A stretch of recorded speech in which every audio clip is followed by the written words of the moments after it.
So we've got a question here, got an email. I'm 21-year-old vegan triathlete and you're one of the influencers to follow that path. Thank you. I recently saw a Twitter post from Chris Froome at his breakfast. What do you think about it? Have a great day. So we've got a picture here, Chris Froome. I'm not sure if trolling or not.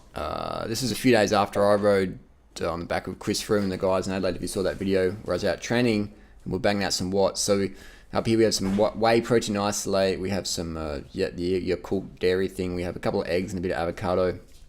A bit of pepper on there. Looks like a little bit of caffeine or something like that over there.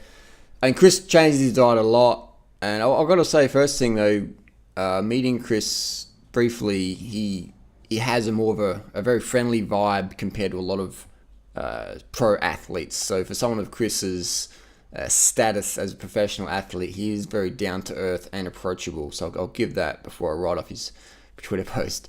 And that's good to see. A lot of people's ego, especially road cyclists, man, it's fucking crazy. So Chris is a down-to-earth guy in real life. Now let's critique his diet. There's obviously a lot of people are going to be confused with this. A lot of noobs are going to see this and they're going to have no carbs for breakfast and they're going to fucking bonk so hard. Now, people who don't know what bonking means, it's not sexual. Bonking means when you run out of muscle glycogen and you literally are struggling to hold 100 watts or 50 watts, 60 watts.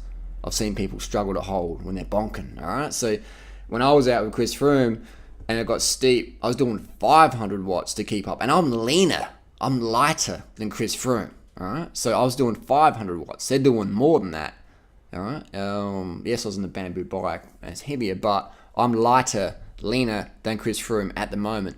I would say to Chris Froome, if he wants to lose weight, don't eat this shit. I mean, this is obviously prescribed by, what's the nutritionist name at Team Sky? I think Nigel Mitchell or someone. And I'm sure he's a nice guy, but he's overweight. And I've got this OCD thing about nutritionists who are overweight and they're prescribing weight loss advice to athletes where watts per kilo matters. So why would a nutritionist recommend to Chris Froome to eat like a bodybuilder when the goal is 7 watts per kilo for 30 minutes? Why would your nutritionist recommend, it doesn't make any sense. We've got anabolic foods here. We've got the whey protein. We've got these things that gain weight, and gaining weight as a cyclist, as your professional, is never good. It doesn't increase performance. We want to be like a praying mantis. And Chris Froome, he's getting misled, in my opinion, on this. Like, what the fuck is this? What nutritionist in their right mind? This reminds me of Cycling Australia. I don't have a copy here, but there's this Cycling Australia magazine, Bicycling Australia, which is a great magazine. I've read it for 20 years. But they got this nutritionist in there called Susie Burrell, and I did a TV show of Susie back in 2007, and she's fucking fat. My mum's fat. I've got nothing wrong with fat people, but if you're fucking fat after 10 years of prescribing your diet, something's fucking wrong with your advice. Because it doesn't even fucking work for you. If it doesn't fucking work for you, how the fuck's it going to work for a professional athlete? You're fucking tripping. So Susie Burrell is writing in Cycling Australia, Bicycling Australia, cut your carbs, more fats and protein. Yeah, if you want to be fat and fucking pudgy like Susie or Nigel, are these sincere but sincerely wrong people who have no fucking idea. And they're giving advice to professional athletes or amateur riders. And no wonder we see so many professional cyclists battling with their weight. It's fucking crazy because you have these sincere but sincerely wrong nutritionists who don't really give a fuck about their own health. Otherwise, if they did, they'd be on McDougall or Bernard, Dr. Medard's system program, Carb the fuck up.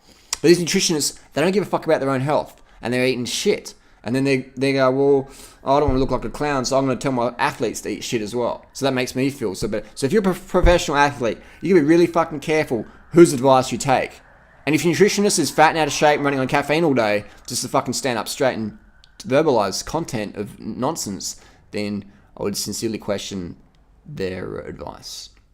So that's my critique of Chris Froome's breakfast there. Obviously, he's carbon the fuck up. Chris is from Kenya, and my advice to Chris is to avoid trolling like this, because a lot of people will look at what you're doing and just assume that's all you eat for breakfast when we know it's not. Because your performance, you can't hold 500 watts eating that for breakfast. And people assume, oh, you're cutting carbs for dinner. Like, there's assumptions. So I think Chris means well, but he doesn't understand the impact social media has, and young kids watching your stuff, and they're going to think, oh, I'm just going to have a little bit for breakfast, no carbs, and they're just going to be flailing. It can cause accidents as well. It can cause crashes. Most of my big crashes happened when I was undercarbed. Just can't pay attention. Boom. Especially in 24-hour mountain bike races. So be very careful, kids. Eat your carbs. Have your carbs for breakfast. Have your carbs for lunch. Have your carbs for dinner. If you're overweight, cut your protein, cut your fat right down.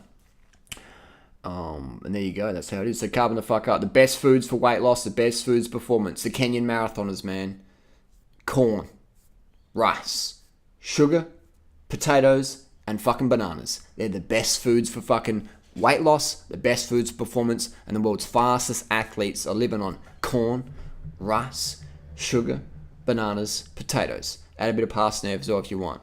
But you'll find that corn, sugar, bananas, rice, potatoes, sweet potatoes are the best you can get. Period. And those nutritionists who disagree with me, that's okay. You don't have to agree with me. But you're still fucking wrong.